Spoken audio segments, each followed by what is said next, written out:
The Great Tantra of Vajrasattva, equal to the end of the sky. An analogy is that the Buddhas of the three times, for the sake of those who are wild about the meanings of things they do not understand, brilliantly seize hold of the books on the great perfection and sit down before their disciples to present them with what they want, as if they were bearing light. Their compassion is pervasive like the ends of the sky. They perfect non-dual wisdom into a unity, like a wish-fulfilling jewel that makes wishes come true. People of heritage who have acquired empowerment into this magnificent treasure, the 9 treasuries of awareness, will progressively separate meanings from symbols and be liberated. They will, all at once, take pleasure in the practice of desire, and for so long as anything at all may appear to them, they will have these enumerations that pertain to the mind. But there is one by which we attain total freedom, fit for the intellects of magical people. Our 9 desires are like mounds of jewels. It is obvious that none of them have positions or preferences.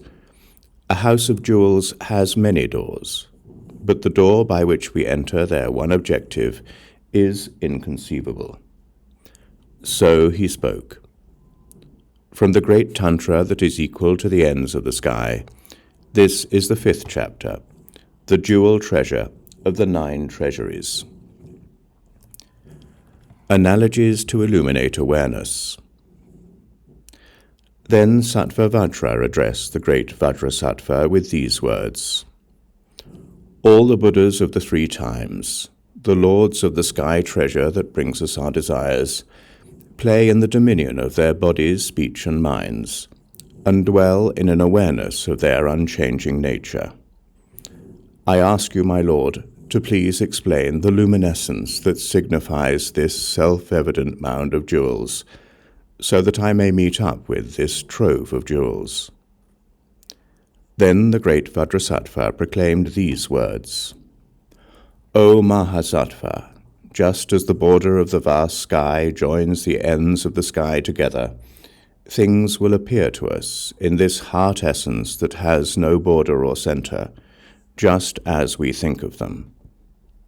This ocean of secrets is a wealth of jewels. It is an applicable method toward inconceivable self-luminescence. It dwells forever in a self-luminescent light. It is described as a trove of magic jewels. Those who do not have the Vajra transmission will not find the significance of this self-luminous wheel of awareness, even though they investigate for an eon.